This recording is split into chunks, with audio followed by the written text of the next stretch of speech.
Seeing Jesus as a prophet may give you blessing, but seeing Jesus as a Son of God will give you eternal life and salvation.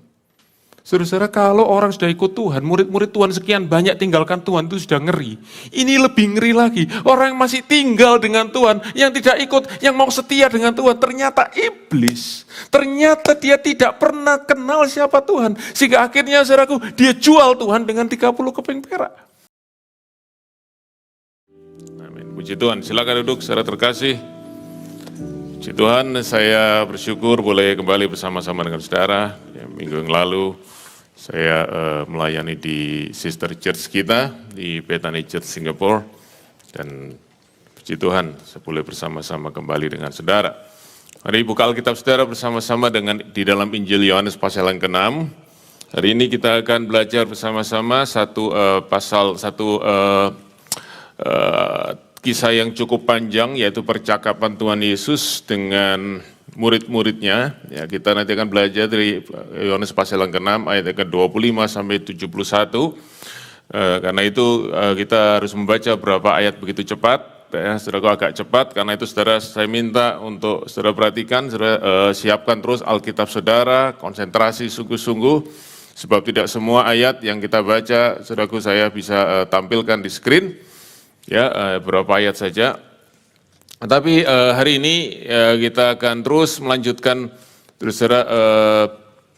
bagaimana kita belajar untuk mengenal Yesus, melihat kemuliaan Yesus. Dan minggu lalu saya percaya saudara semua mendengar firman Tuhan bagaimana dua orang yang bertemu dengan Tuhan Yesus dan mereka adalah dua orang yang sangat berbeda, sangat kontras sekali. Yang satu dia bisa melihat siapa Yesus yang sebenarnya, sehingga dia memberikan yang terbaik untuk Tuhan Yesus. Ya, kita tahu orang itu adalah Maria yang melihat Yesus begitu berharga. Dan dia memberikan yang paling berharga yang dia bisa berikan saat itu, yaitu minyak narwastu yang mahal harganya. Sebaliknya ada seorang yang lain yang tidak pernah bisa tahu, walaupun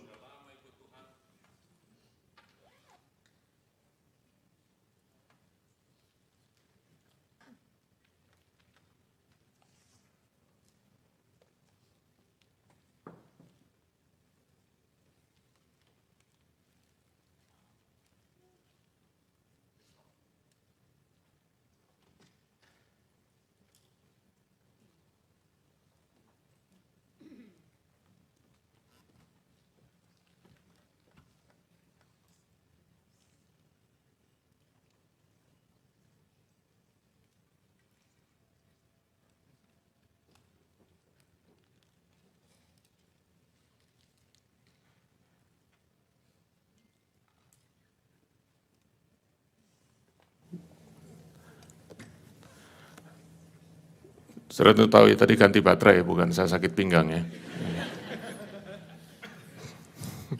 Si Tuhan. Seorang yang bernama Yudas yang walaupun sudah ikut Tuhan, saudaraku hampir 3,5 tahun tapi tidak pernah mengenal Tuhan, karena itu dia berkata tidak pantas minyak narwastu ini diberikan untuk Tuhan. Dan saudara, kalau kita belajar dari dua orang ini, ya tentu kita akan berkata ya kita harus jadi seperti Maria, jangan jadi seperti Yudas. Tetapi sebenarnya ada satu yang lebih penting yang kita harus tahu, saudaraku. Yang kita harus renungkan sungguh-sungguh. Bukan bagaimana kita bisa jadi seperti Maria, tapi apa yang membuat Maria bisa seperti itu. Dan itulah, saudaraku, yang kita renungkan beberapa minggu terakhir ini. How can we see the glory of Christ? Bagaimana kita bisa melihat, dan penting sekali, saudaraku, untuk kita terus sungguh-sungguh melihat, memperhatikan, dan mengejar pengenalan kita akan Tuhan. Sebab semua yang kita lakukan buat Tuhan, perhatikan sungguh-sungguh, setiap apa yang kita lakukan buat Tuhan, sikap kita terhadap Tuhan, ibadah kita, pelayanan kita, pemberian, persembahan, semua yang kita berikan kepada Tuhan, itu hanya berakar pada satu hal, yaitu seberapa kita mengenal Tuhan, seberapa kita melihat Dia itu mulia dalam kehidupan kita. Nah, hari ini kita akan melihat, saudaraku, apa yang menjadi penghalang untuk kita itu tidak bisa melihat kemuliaan Tuhan. Dan hari ini kita melihat sekali lagi, saudaraku, satu kontras antara orang-orang yang tidak bisa melihat kemuliaan Tuhan dan orang-orang yang bisa melihat kemuliaan Tuhan. Ya, nah, tapi sebelum kita siapkan sekali lagi Alkitab saudara di Injil Yohanes pasal yang ke-6, Kita akan baca nanti saudaraku ayat 25 sampai ayat ke-71. Nah, tetapi sebelum itu saya ingin mulai dulu dengan ini. Saudara-saudara, saya tidak tahu berapa banyak saudara pernah membaca atau mendengar atau pernah menanyakan pertanyaan ini. Why do we do what we do? Saudara ngerti artinya? Mengapa kita melakukan apa yang kita lakukan? Oke? Nah, mengapa saudaraku? Di dalam hidup ini kita melakukan banyak hal. Ya, kita melakukan, there are so many things we do in this life. Nah, tapi seringkali saudara kita tidak sungguh-sungguh berpikir, kita tidak sungguh-sungguh merenungkan, tidak sungguh-sungguh ponder why we do these things, why we do what we do. Nah, mengapa saudaraku? Karena mengapa ini penting sekali? Sebab saudaraku mengerti alasan alasan dari untuk apa kita melakukan sesuatu itu mempengaruhi banyak hal di dalam kehidupan kita, di dalam apa yang kita lakukan. Nah, kalau saudaraku ada seorang ditanya, kamu lagi apa sekarang? Lagi belajar, oke? Lalu ditanya, kenapa engkau belajar? Saudaraku jawabannya macam-macam. Ada yang satu, ya saya harus belajar sebab ini adalah tugas saya. Kalau saya nggak belajar, saya nggak lulus. Berarti saudaraku itu duty, oke? Atau itu tick the box. Yang satu lagi, saya belajar karena saya harus membalas semua kebaikan orang tua saya yang sudah membiayai saya sekolah. Berarti itu saudaraku motivasinya, reasonnya adalah duty. Yang lain lagi, saya mau belajar supaya saya dapat nilai yang baik, oke? Dan kalau saya dapat nilai yang baik, nanti saya bisa tunjukkan kepada orang-orang saya berhasil. Itu saudaraku motivasinya adalah pride. Oke, yang lain saudaraku, saya belajar karena memang saya harus sungguh-sungguh menekuni sebab inilah yang menjadi tugas tanggung jawab saya. Itu saudaraku reasonnya adalah komitmen. Tetapi ada juga orang yang berkata begini, saya belajar karena saya sungguh-sungguh menyukai apa yang saya pelajari ini. Itu reasonnya adalah passion. Nah, apa yang menjadi reason saudara datang hari ini di kebaktian? Saya sungguh, saudaraku, selalu ingin kita menanyakan pertanyaan ini. Sebab seringkali kita datang ke kebaktian karena seperti alasan-alasan tadi. We tick the box, supaya kita merasa kita jadi kesan yang baik. Saudaraku, kita merasa ini tugas kewajiban kita supaya kita diberkati Tuhan, supaya Tuhan tidak marah. Saudaraku, yang lain saudaraku untuk menunjukkan kita ini rohani. Saudaraku, kita berkata ya memang ini sudah kewajiban saya. Atau saudara datang karena saya passionate dengan Tuhan. Saya benar-benar rindu dengan Tuhan. Saya ingin ketemu dengan Tuhan di dalam ibadah ini, di dalam firman-Nya, di dalam hadirat-Nya, di dalam saat saya memuji Tuhan. Saudaraku, penting sekali. Dan di atas semua itu ada begini. Alasan itu akan menentukan sikap kita. Alasan akan menunjukkan attitude kita. Alasan itu akan menentukan konsistensi dan intensity kita di dalam kita melakukan hal tersebut. Orang saudaraku yang punya passion dan komitmen, dia akan belajar sungguh-sungguh. Saudaraku, benar-benar dia memberikan waktunya, usahanya sungguh-sungguh, dan biasanya hasilnya akan jadi baik. Tetapi orang yang hanya tick the box, yang hanya asal-asalan, saudaraku, ya dia tetap belajar, tetapi dia tidak memberikan seluruhnya, sehingga hasilnya juga asal-asalan. Saudara-saudara, bagaimana kehidupan kekristenan kita? Apakah kehidupan kekristenan itu setiap kali kita merasakan sungguh-sungguh, kita mengalami sesuatu yang lebih lagi dengan Tuhan, kita mengalami Tuhan lebih lagi, kita mengenal Tuhan lebih lagi, yang membuat kita sungguh-sungguh lebih giat lagi untuk mencari Dia. Karena itu saya ingin tanyakan pertanyaan ini. Questions to ponder. Nomor 1. Why do you go to church today? Kenapa saudara di sini hari ini? Saya berharap saudara datang ke sini adalah saudara mencari Tuhan. Do you seek Jesus today? Atau saudara cari yang lain? Saya tidak tahu. Tapi kalau saudara cari Tuhan, sungguh luar biasa. Saya sungguh-sungguh bersuka cita. Tetapi ada satu pertanyaan lebih mendasar lagi. Mengapa saudara mencari Tuhan? Apa yang saudara cari dari Tuhan? Dan saudara-saudara, jawaban dari pertanyaan-pertanyaan ini menentukan berapa lama, berapa jauh kita akan terus mengikut Tuhan. Sebab saudara-saudara, dari apa yang kita pelajari hari ini, di Yohanes pasal yang ke-6, itu ada satu ayat, yaitu ayat yang ke-66. Yohanes 6 ayat 66, 666, itu selalu angka yang saudaraku menghantui kita. Tetapi bukan kebetulan mungkin saudaraku. Ayat itu berkata, sejak hari itu Banyak murid-murid tinggalkan Tuhan dan tidak ikut Tuhan lagi. Nah, kita harus belajar, saudaraku, apa yang menyebabkan mereka seperti itu. Nah, untuk itu, saya perlu ceritakan sedikit apa yang terjadi di awal daripada Injil Yohanes ini. Kita tahu, saudaraku, Tuhan Yesus lagi berkhotbah, orang banyak ikut dia dari pagi sampai sore, dan menjelang malam, saudaraku, Tuhan Yesus berkata kepada murid-muridnya, kamu kasih makan itu. Orang-orang itu kasihan, lapar mereka, ya, dari pagi sampai malam, saudara-saudara. Ya. Dengarkan aku berkhotbah, dengarkan aku mengajar. Mereka begitu setia. Perhatikan, saudaraku, karena itu ini adalah murid-murid Tuhan. Mereka bukan fans, mereka bukannya sekedar nonton. Mereka di situ bukan nonton Tuhan Yesus bikin mujizat, tidak. Mereka dengarkan pengajaran dari pagi sampai malam. Berapa banyak saudara yang kuat kira-kira?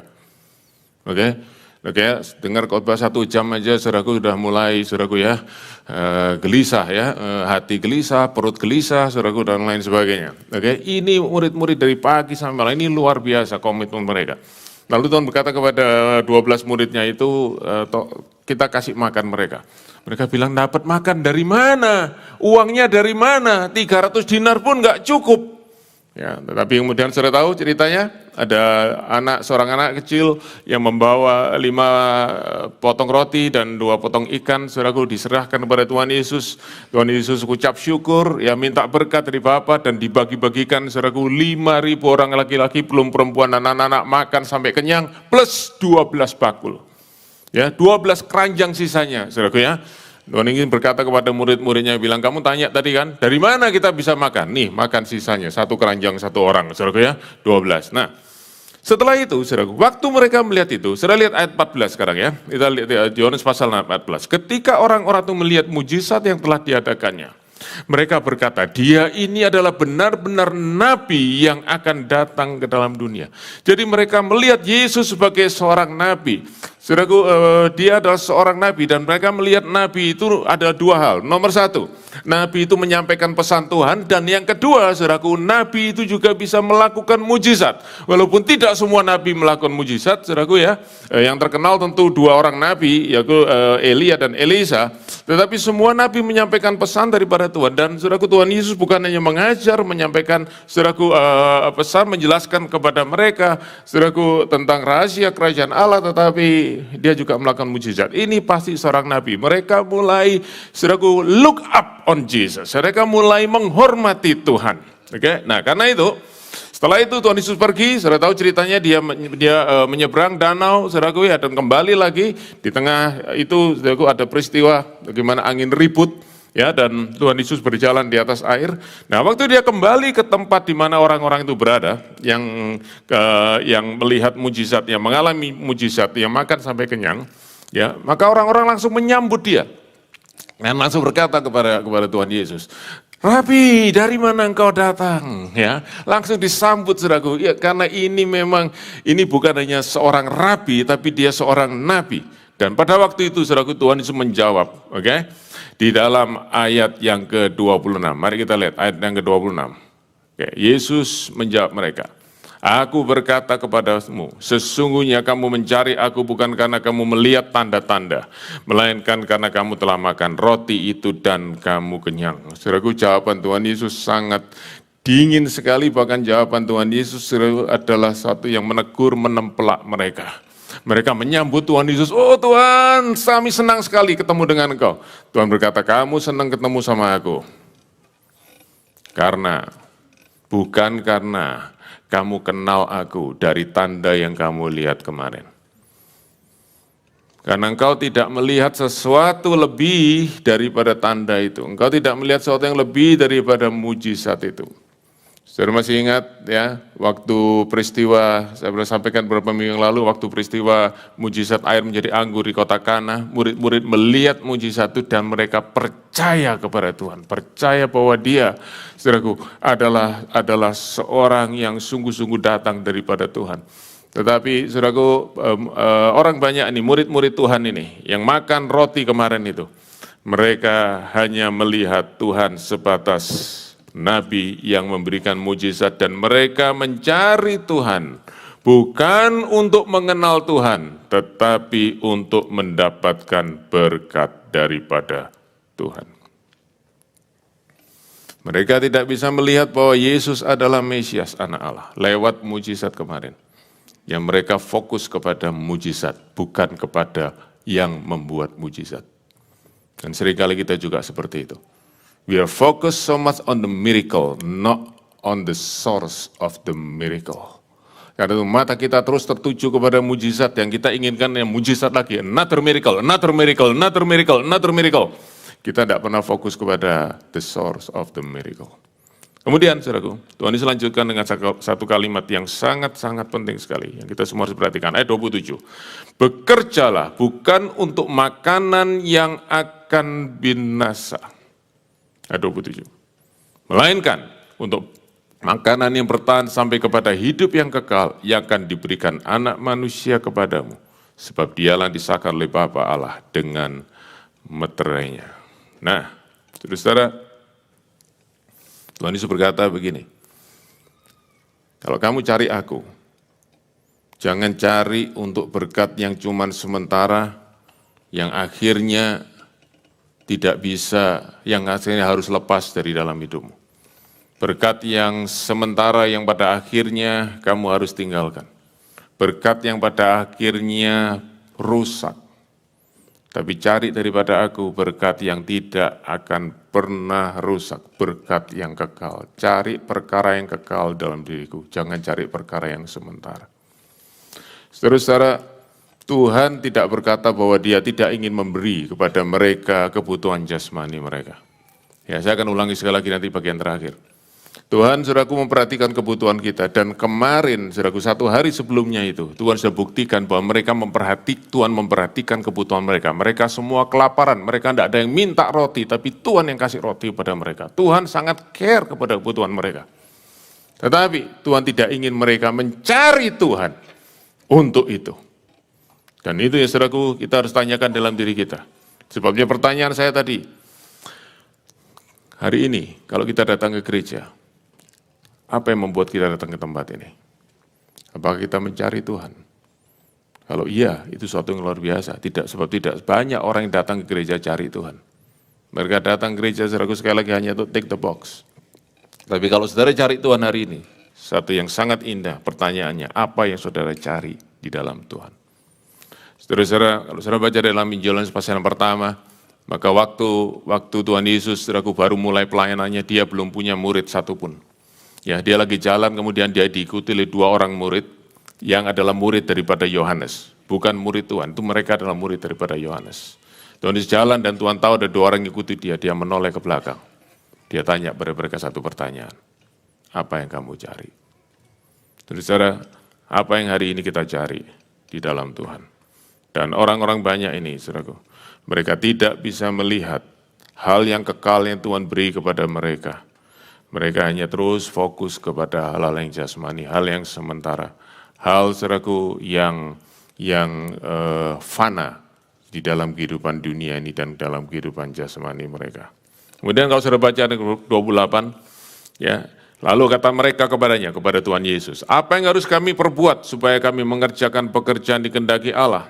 Jawab Yesus kepada mereka, inilah pekerjaan dikehendaki Allah, yaitu hendaklah kamu percaya kepada Dia yang telah diutus Allah. Tuhan Yesus berkata, kalau kamu mengerti kehendak Allah, kamu melakukan pekerjaan yang Allah inginkan, percayalah kepadaku. Nah, saudara-saudara, waktu orang banyak itu mendengar perkataan Tuhan Yesus, believe in me, percaya kepadaku, mereka langsung bereaksi. Lihat ayat 30.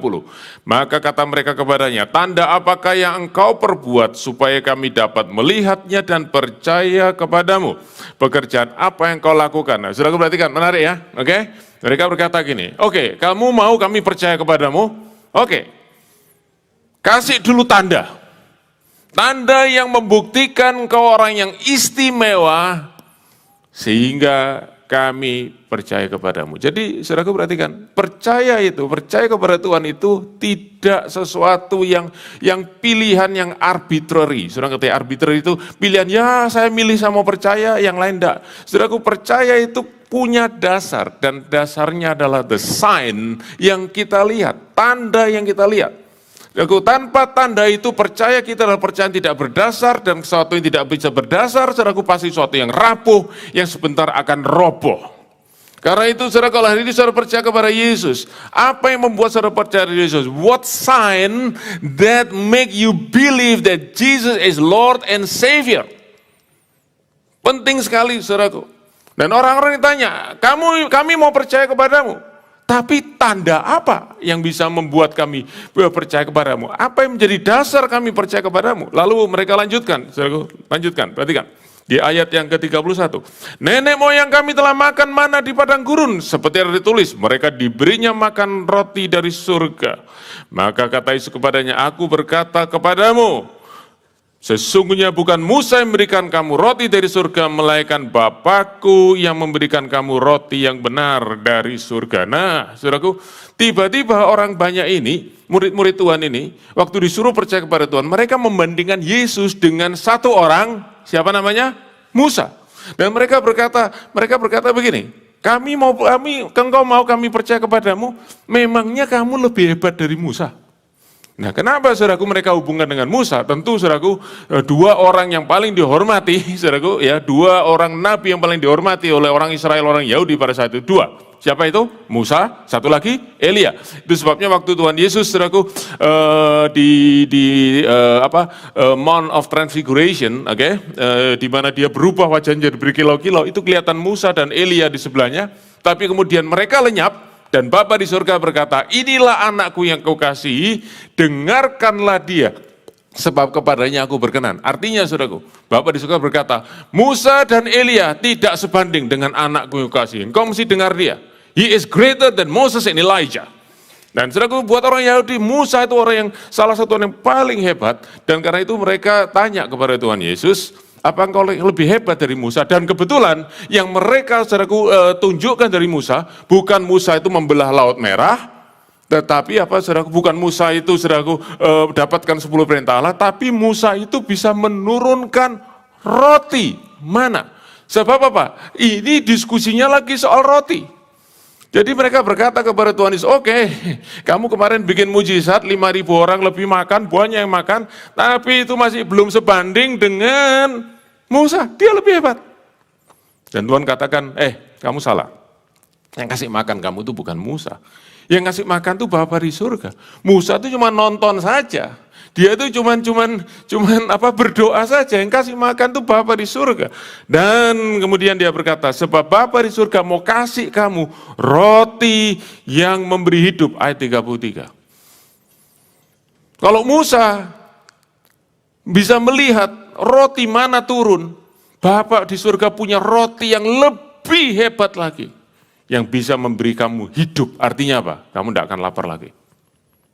Nah, mendengar itu saudaraku, ayat 34, maka kata mereka kepadanya, Tuhan, berikanlah kami roti itu senantiasa. Kalau saudara awas, ya awas bukan ancaman ya, tapi kalau saudara itu waspada dan saudara ngerti firman Tuhan, waktu saudara baca ini, saudara pasti ingat, ada satu orang yang ngomong kurang lebih seperti ini.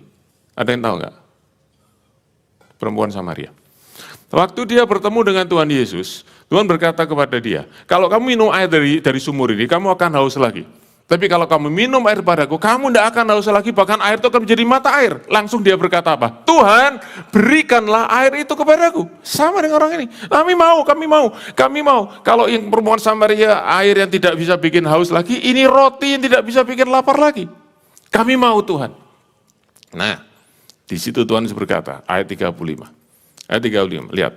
Kata Yesus kepada mereka, aku inilah roti hidup. Yang kamu minta tadi itu, aku ini. Barang siapa datang kepadaku, ia tidak akan lapar lagi. Dan barang siapa percaya kepadaku, ia tidak akan haus lagi. Tapi kemudian Tuhan Yesus berkata ayat 36, tetapi aku berkata kepadamu, sungguh pun kamu melihat aku, kamu tidak percaya. Aku ini roti hidup, dan kamu sudah lihat tanda kemarin itu. Bahwa aku bisa memberikan roti kepadamu, tapi kamu tetap tidak percaya. Dan saudara, ternyata begini, ada satu hal yang penting. Karena Tuhan berkata ini, kamu sudah lihat aku, melihat itu adalah satu langkah, satu proses sebelum percaya.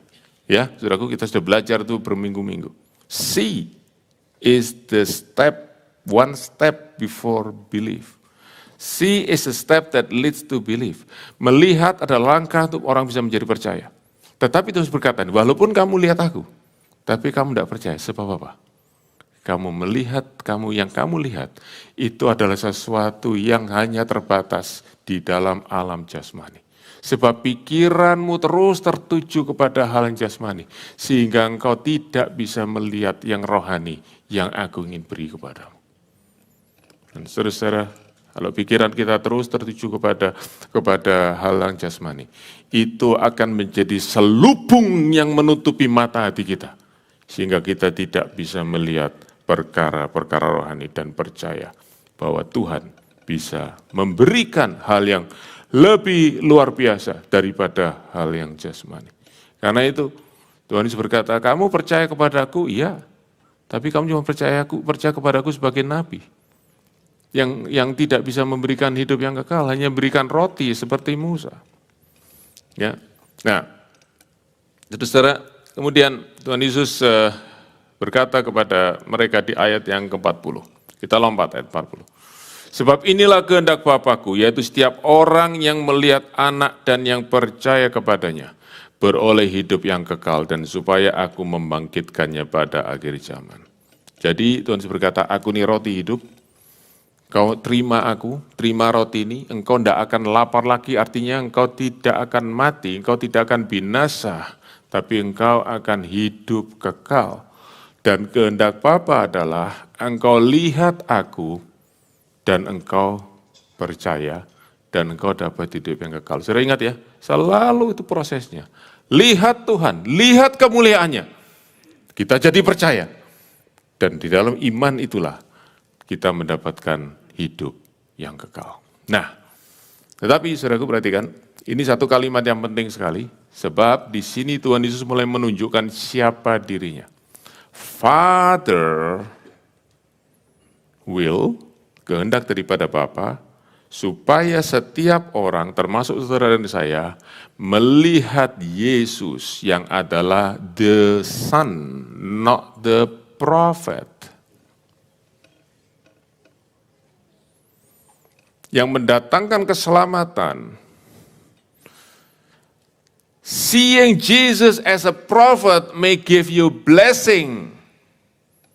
But seeing Jesus as the Son of God will give you eternal life and salvation. Melihat Yesus sebagai nabi pembuat mujizat bisa memberi saudara berkat. Tetapi hanya waktu melihat Yesus sebagai anak Allah, memberi kita keselamatan dan hidup yang kekal.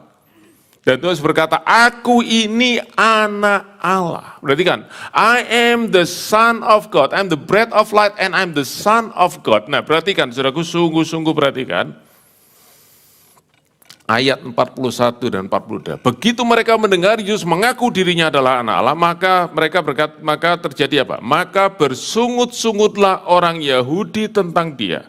Karena ia telah mengatakan, akulah roti yang turun dari surga, berarti dia menyamakan dirinya dengan Allah, sebab dari surga adalah tempat bersemayam Allah. Lalu ayat 42, saudaraku perhatikan, ayat 42. Kata mereka, bukankah ia ini Yesus anak Yusuf yang ibu bapanya kita kenal? Bagaimana ia dapat berkata, aku telah turun dari surga? Perhatikan, saudaraku.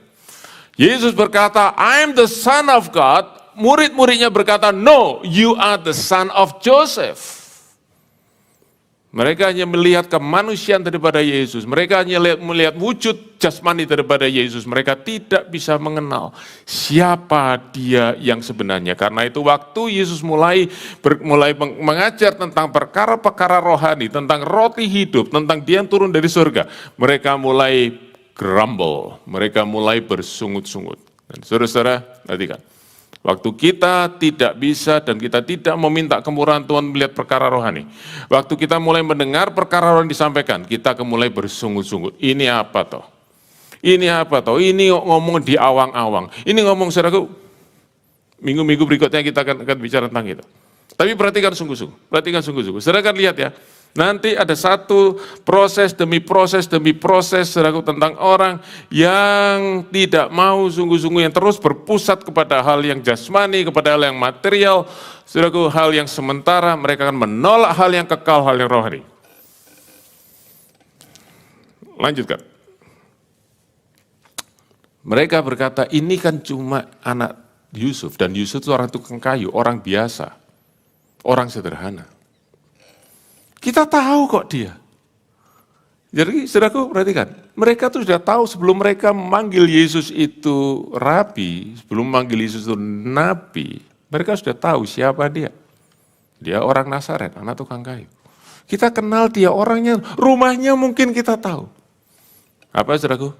Mereka berkata, we are familiar with you. Kami sudah tahu siapa, kami sudah tahu, kami sudah terbiasa dengan engkau. Dan sejujurnya, kecuali mujizat yang kemarin, you have nothing special. Saudara-saudara, waktu mereka fokus kepada kemanusiaan Yesus, maka mereka kehilangan sesuatu yang rohani di dalam diri Yesus. Dan saya ingin sampaikan pada saudara, tolong saudara lihat saya sama-sama. Perhatikan saudaraku ya.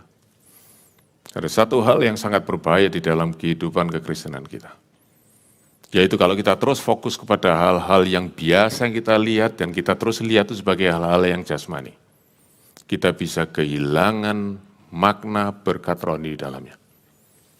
Oh, itu kan cuma nyanyi, buka suara. Ya, apa sih buka suara? Nyanyi, ada teksnya di depan, ya sudahlah saya nyanyi.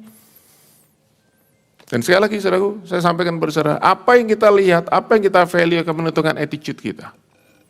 Waktu kita berkata, cuma nyanyi, saudaraku, kita lalu seenaknya, kita lipat tangan, saudaraku, tangan kadang masukin kantong, saudaraku ya. Cuma nyanyi, kita tidak tahu bahwa itu adalah penyembahan kepada Tuhan. We don't see that. It's just singing. Saudaraku dengar firman Tuhan, ini cuma dengar orang ngomong, ini cuma dengar orang ceramah. Oleh sebab itu, saudaraku, kita sibuk dengan yang lain. Ini cuma sekeping roti, ini cuma seseruput minuman, ya sirup.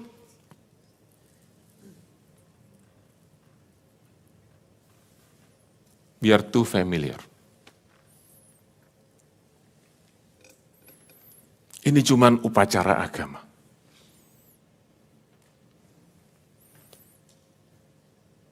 Dia cuma anak tukang kayu. Saudara-saudara perhatikan sungguh-sungguh. Kalau attitude kita di dalam memuji Tuhan, dalam menyembah Tuhan, dalam mendengarkan firman Tuhan, di dalam berdoa, di dalam perjamuan kudus, kita tidak punya attitude yang sungguh-sungguh. Itu tandanya kita belum mengerti perkara rohani. Itu tandanya. Bahkan saya katakan, we are not born again yet.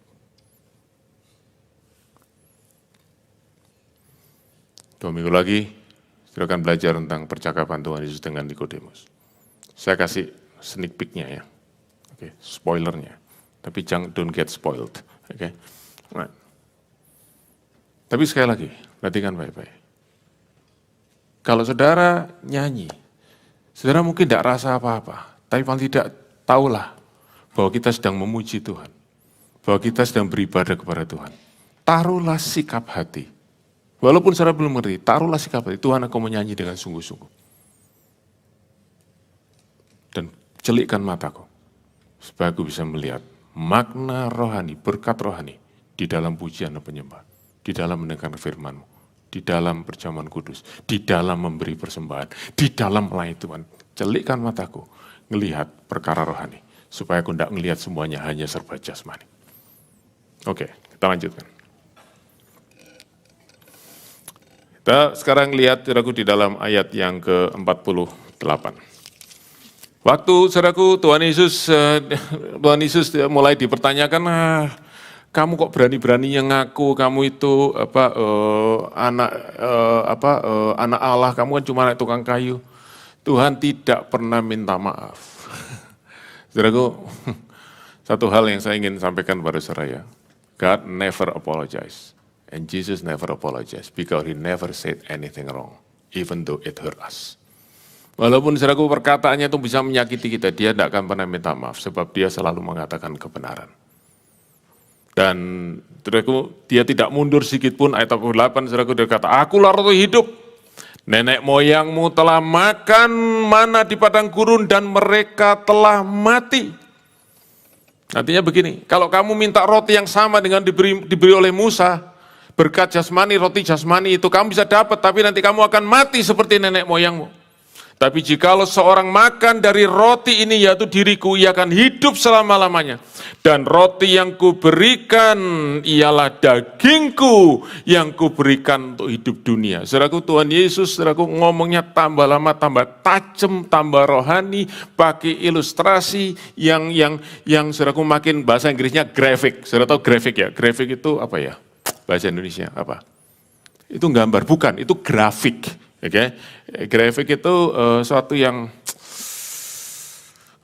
saya bukan bilang vulgar ya, vulgar itu kan negatif ya, tapi suatu yang tajam begitu. Dia sampai bilang gini, roti yang kuberikan, aku bisa kasih kamu roti hidup, roti rohani, roti yang berhidup yang kekal, bukan roti buat perut, tapi roti buat jiwamu yang akan hidup kekal.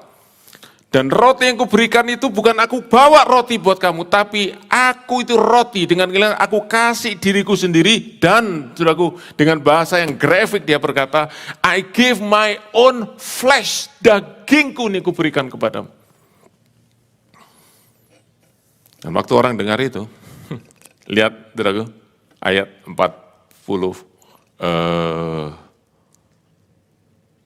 ayat 52 maaf, ayat 52, oke. Orang Yahudi bertengkar di antara samanya. Bahasa Inggrisnya argue. Tadi grumble, sekarang mulai argue. Mulai bantah.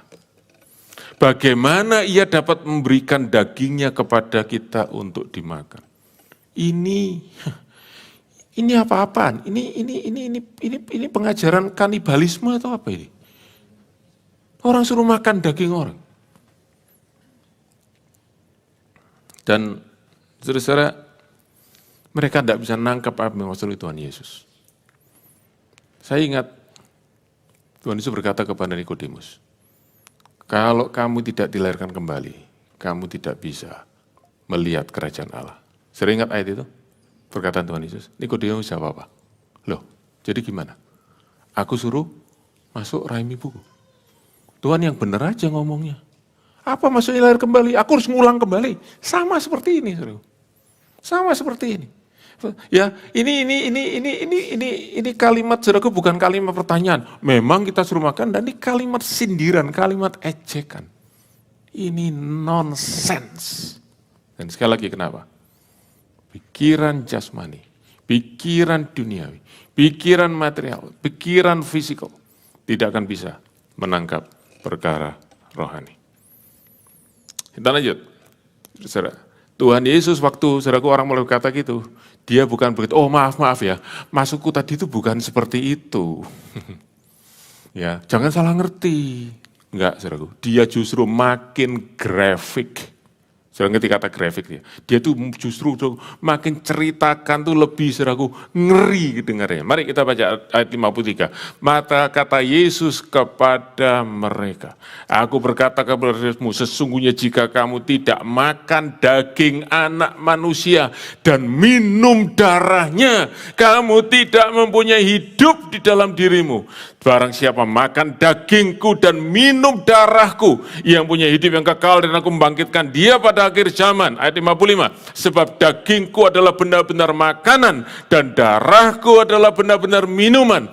Barang siapa makan dagingku dan minum darahku, ia tinggal di dalam aku dan aku di dalam dia.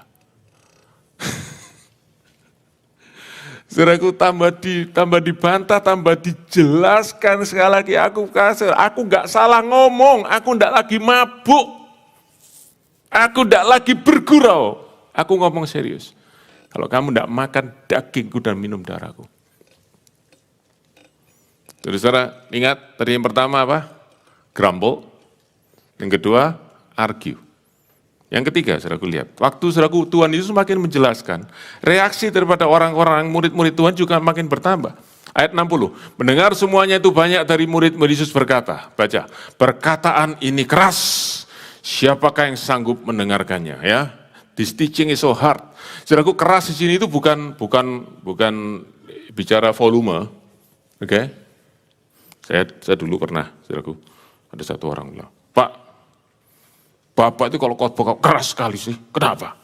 Saya bilang, Bu, jangan salahkan saya, salahkan sound system. Oke, ya, oke. Ya, saudara, oke, ya, saya coba deflect gitu ya. Tapi keras di sini juga, saudaraku, bukan itu. Keras di sini bukan khotbah yang marah-marah. Di sini khotbah keras itu bukan khotbah yang menusuk hati, bukan. Keras di sini adalah difficult to understand. Seperti makan daging yang, saudaraku, daging daripada sapi yang sudah dipakai itu membajak 20 tahun. Ya, ototnya itu, saudaraku, sudah keras sekali, saudaraku, lalu saudaraku itu dimakan. Ini apa tuh maksudnya? Dan Tuhan berkata gini, does this offend you? Apakah ini membuat kamu offended? Grumbling? Arguing? Offended. Artinya begini, mereka mulai berkata, ini orang ngawur, benar nih orang ngawur. Bagaimana dia bisa ngomong seperti itu? Oke, nah saudaraku perhatikan ya, ini sudah sampai tahap akhir. Di sini Tuhan Yesus kemudian ngomong, perhatikan kalimat-kalimat terakhir daripada Tuhan Yesus dengan orang banyak ini, dengan murid-murid ini. Dia berkata begini, ayat 61. Adakah perkataan itu menggoncangkan imanmu? Bahasa Indonesia menggoncangkan iman itu sebenarnya enggak pas. Tapi bahasa Inggrisnya adalah offended. Membuat kamu marah. Dan bagaimana jika kamu melihat anak manusia naik ke tempat di mana ia berada sebelumnya? Aku baru ngomong aku turun ke dunia aja, dari surga kamu sudah marah. Nanti kalau aku naik ke surga, kamu jadi apa? Karena kamu tidak percaya aku ini adalah anak Allah. Ayat 63, saudara, lihat. Rohlah yang memberi hidup. Daging sama sekali tidak berguna. Perkataan-perkataan yang kukatakan kepadamu adalah roh dan hidup. Tetapi di antaramu ada yang tidak percaya. Saudara, Tuhan ngomong begini sama mereka. Aku cerita mulai tadi, aku ini roti hidup. Kamu makan dagingku, minum darahku, itu semua adalah hal yang rohani. Dan hal yang rohani hanya bisa dimengerti waktu orang itu ada seseorang yang menolong mereka membukakan. Dan siapa itu? Hal rohani hanya bisa dibukakan oleh Roh Kudus. Karena itu Tuhan berkata, yang aku sampaikan adalah perkataan roh, R-nya huruf besar. Betul ya? Alkitab saudara, R-nya huruf besar. Atau spirit, S-nya huruf besar. And life. Daging sama sekali tidak berguna. Artinya engkau tidak akan bisa mengerti dengan kedaginganmu. Engkau tidak bisa mengerti dengan pikiranmu yang terus tertuju kepada daging, kepada kesenangan daging, kepada kenikmatan daging, kepada ambisi-ambisi daging. You will never understand. Kecuali engkau mendapatkan Roh Kudus yang bisa menjelaskan itu kepada. Dan Tuhan berkata kepada mereka semua, perhatikan saudaraku, at the end, dia memberikan kalimat yang benar-benar the sentence of judgment atau verdict. Dia berkata, ada di antara kamu yang tidak percaya, artinya begini, tidak akan pernah percaya. Engkau tidak akan pernah bisa melihat, mengerti, dan menerima perkara rohani. Sebab ada yang menyelubungi engkau, yaitu pikiranmu yang senantiasa tertuju kepada hal-hal yang duniawi, hal-hal yang jasmani. Itulah yang Rasul Paulus katakan. Bila Injil ini tertutup juga, dia akan tertutup kepada mereka yang binasa. Sebab mereka tidak bisa melihat cahaya kemuliaan Injil di dalam Kristus. Saudara-saudara, satu hal yang sangat-sangat mengerikan. bahwa orang yang dengar pengajaran Tuhan dari pagi sampai malam, dan itu cuma satu session yang lainnya mereka sudah ikut Tuhan cukup lama. Perhatikan, Yohanes pasal 6 ini saudaraku adalah kira-kira di pertengahan dari perjalanan pelayanan Tuhan Yesus. Orang-orang ini, murid-murid ini sudah dengar pengajaran demi pengajaran, demi pengajaran, demi pengajaran. Tapi mereka terus tetap tidak bisa mengerti. Sebab pikiran mereka terus kepada apa yang mereka inginkan, yaitu keinginan daging mereka.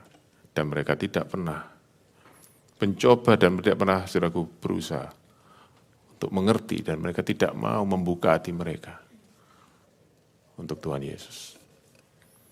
Their focus is always what I want rather than what Jesus gave. Perhatikan, ini yang kita semua mesti renungkan sungguh-sungguh. Kalau kita cari Tuhan hanya untuk dapatkan apa yang kita inginkan, bukan apa yang Tuhan ingin kasih, kita ada seperti murid-murid ini. Dan disitulah saudaraku ayat yang mengerikan ini terjadi. Sejak hari itu banyak murid-muridnya turn back, balik badan. Tidak lagi ngadep dia, kasih punggung sama dia, dan tidak lagi ikut dia. Saudara-saudara, ini satu hal yang sangat tragis. Dan kalau ini saya ingin sampaikan ini, dengar baik-baik. Kalau ini pernah terjadi, berarti bisa terjadi dan bisa terjadi lagi. Doa saya dan doa kita semua, jangan itu terjadi di tengah-tengah kita.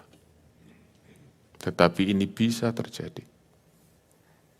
Kalau kita tidak sungguh-sungguh perhatikan saudaraku firman Tuhan, peringatan Tuhan buat kita semua. Kenapa saudaraku orang-orang tinggalkan Tuhan? Sebab mereka menolak apa yang Tuhan ingin berikan kepada mereka. Dan mereka hanya fokus apa yang mereka mau daripada Tuhan. Saudara-saudara, mungkin kita tidak sampai tinggalkan Tuhan. Mungkin kita tidak berkata, saya tidak mau gereja lagi, saya tidak percaya Tuhan. Tidak, mungkin tidak seperti itu. Tapi ingat, Paulus memberi peringatan di akhir zaman ini. Orang akan secara lahiriah, secara permukaan mereka menjalankan ibadah mereka, tetapi sebenarnya mereka memungkiri kekuatannya. Mereka sebenarnya hati mereka sudah tinggalkan Tuhan. For some reasons, mereka masih ke gereja. For some reasons, mereka masih datang ke kul mungkin. Tapi mereka sebenarnya hatinya sudah menjauh daripada Tuhan. Kenapa? Karena mereka hanya mau apa yang mereka inginkan.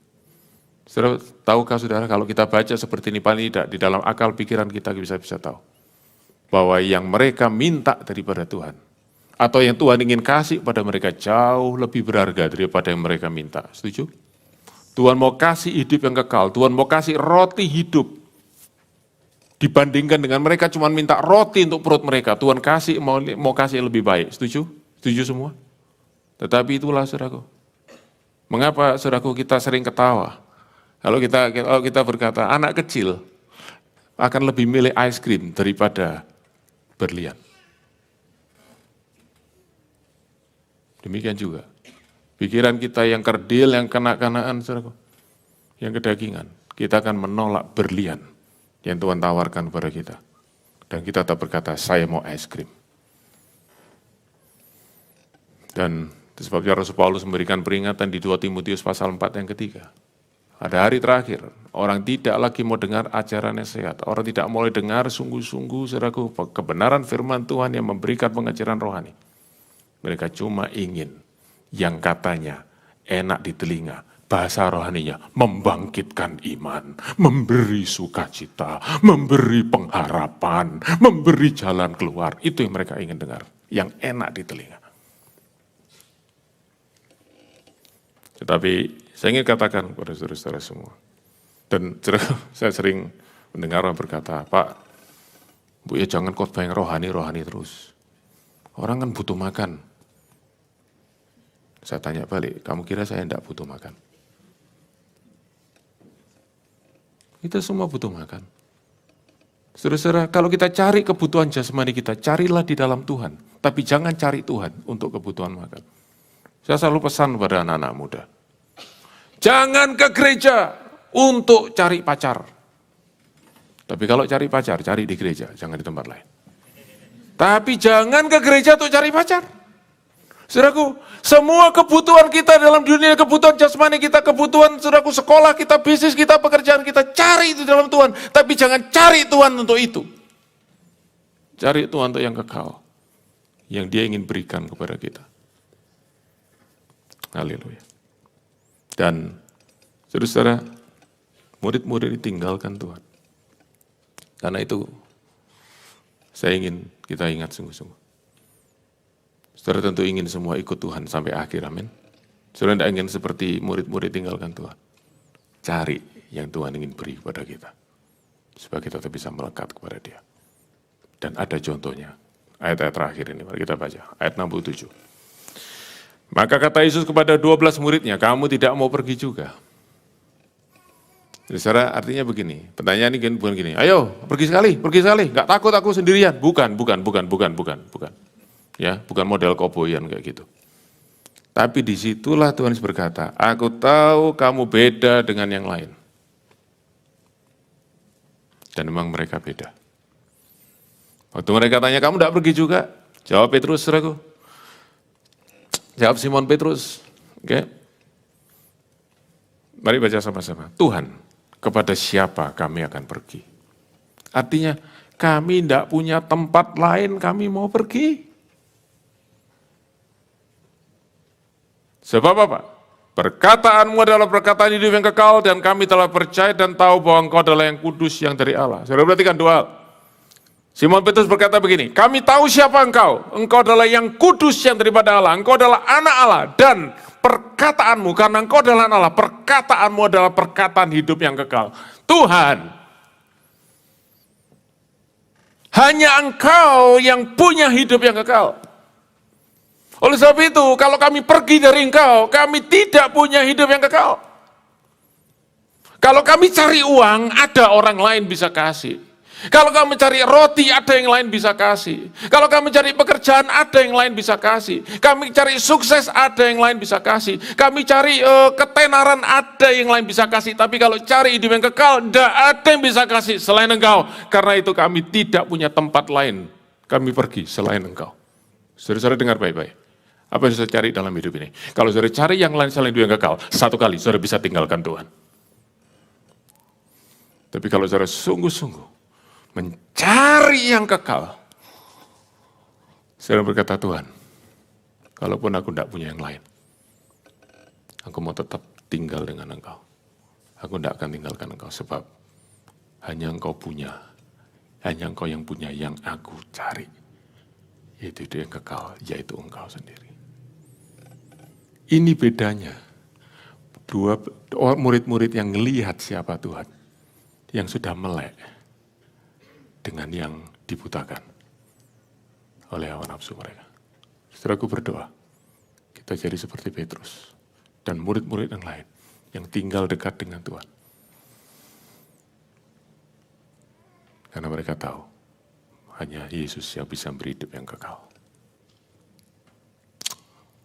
Tapi saya harus tutup dengan yang paling terakhir. Tuhan Yesus jawab begini, bukankah aku yang pilih kamu? Tuhan tidak berkata gini, thank you ya. Yang lain-lain itu memang, apa itu, kelas kambing semua. Kamu ini domba-domba yang tinggal dengan aku. Thank you, you are superior. Tuhan bilang, you choose me, right? You don't leave me, right? I tell you, because I've chosen you. Karena engkau menerima kasih karunia. Don't take pride. Jangan sombong. Jangan merasa diri lebih baik dari orang yang tinggalkan Tuhan. It's all by grace. Saudara-saudara, kalau kita ngerti sungguh-sungguh grace, kita tidak akan pernah merasa diri kita lebih baik daripada orang lain. Dan saya mau sampaikan kepada saudara, dengar baik-baik. Saya tahu ada banyak daripada saudara sudah mulai mengerti namanya grace.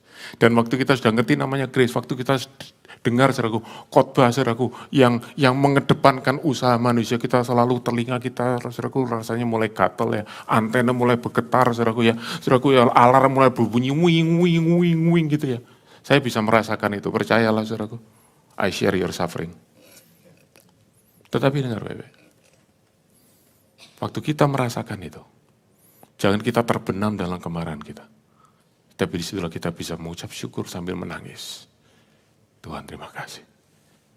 Aku bisa kenal kasih karunia. Bahkan aku bisa membedakan kasih karunia dengan yang lain. Karena Tuhan. Jangan kita mulai menghakimi. Jangan kita mulai merendahkan. Tapi ucap syukur kepada Tuhan. Ada satu hal lagi yang Tuhan disampaikan. Ternyata tidak semua dari 12 itu. Satu di antara kamu itu iblis. Siapa itu? Yudas Iskariot. Saudara-saudara, kalau orang sudah ikut Tuhan, murid-murid Tuhan sekian banyak tinggalkan Tuhan itu sudah ngeri. Ini lebih ngeri lagi. Orang yang masih tinggal dengan Tuhan, yang tidak ikut, yang mau setia dengan Tuhan, ternyata iblis. Ternyata dia tidak pernah kenal siapa Tuhan. Sehingga akhirnya saudaraku, dia jual Tuhan dengan 30 keping perak. Karena dia cuma ingin profit daripada Tuhan. Kenapa dia tinggal dengan Tuhan? Karena dia tahu, saudaraku, ada orang-orang kasih persembahan untuk Jesus Ministry dan uangnya dititipkan dia dan dia bisa ambil satu persatu, saudaraku. Dia ikut Tuhan, Yudas stick with Jesus because he wants to take a profit from Jesus. Profit-oriented Christianity. Dan betapa mengerikan. Kalau orang dekat dengan Tuhan 3,5 tahun ikut Tuhan siang dan malam. Akhirnya salibkan Tuhan. Saudara-saudara, jangan terjadi dengan kita. Dan saya ingin tutup saudaraku dengan ini. Sudahkah kita sungguh-sungguh mengenal Tuhan? Dan apa yang kita kenal daripada Tuhan? Mari kita kenal satu hal. Apa yang Tuhan disampaikan kepada orang banyak itu. I want you to know what I want to give to you. My life. Kita kembali saudaraku ke ayat yang ke-53-54. Setelah itu kita berdoa. Maka kata Yesus kepada mereka, aku berkata kepadamu, sesungguhnya jikalau kamu tidak makan daging anak manusia dan minum darahnya, kamu tidak mempunyai hidup dalam dirimu. Barang siapa makan dagingku dan minum darahku, ia mempunyai hidup yang kekal. Dan aku membangkitkan dia pada akhir zaman. Saudara-saudara, Tuhan ingin berikan hidup yang kekal kepada setiap kita yang percaya. Tetapi, let me close with this, saudara boleh tutup Alkitab saudara. Saya ingin kita renungkan, kenapa Tuhan sampai pakai bahasa. Engkau mesti makan dagingku dan minum darahku, baru engkau bisa dapat hidup yang kekal. Tolong perhatikan saya. Saudara semua bapak banyak suka steak. Berapa banyak hari ini sudah rencana makan steak? Okay. Saudara pernah makan steak? Oke. Beef ya, beef. Saudara bagaimana saudara bisa menikmati steak itu? Bagaimana? Ya dimasak kok. Rare, medium, well done, overdone, gosong. Oke. Nah, tapi pertanyaannya gimana saudara bisa menikmati daging daripada beef itu? Satu, sapinya harus mati. Betul? Betul? Ada saudara yang pernah makan daging sapi, sapinya masih hidup, saudara krokot di mana? Sapinya harus mati. Tuhan berkata gini, untuk engkau bisa dapat tubuhku dan darahku, aku harus mati. Supaya engkau bisa hidup, aku harus mati. Tuhan bicara tentang salib. Dan dia berkata, this is my gift for you. Ini aku mau kasih sama kamu. Tubuhku dan darahku. Sebab kalau kamu tidak terima tubuhku dan darahku, engkau tidak punya hidup yang kekal. Dan untuk aku bisa kasih tubuhku dan darahku, aku harus mati. Dan aku mau mati supaya engkau bisa hidup. Saudara berdoa supaya ini tercelik di dalam mata hati kita. Sehingga kita satu kali bisa melihat Tuhan. Engkau sungguh kasih-Mu, sungguh mulia, sungguh besar. Jumat ini, hari Jumat Agung, mari kita renungkan sungguh-sungguh salib Tuhan Yesus. Supaya kita bisa berkata, Tuhan, terima kasih. Hanya satu yang aku mau cari dalam Engkau, yaitu Engkau sendiri. Sebab yang Kau berikan kepadaku, bukan berkat-Mu, bukan pertolongan-Mu, yang Kau berikan adalah diri-Mu sendiri. Tolong aku melihat itu. Dan tolong aku bisa kejar itu lebih dan lebih lagi. Mari bangkit diri sama-sama.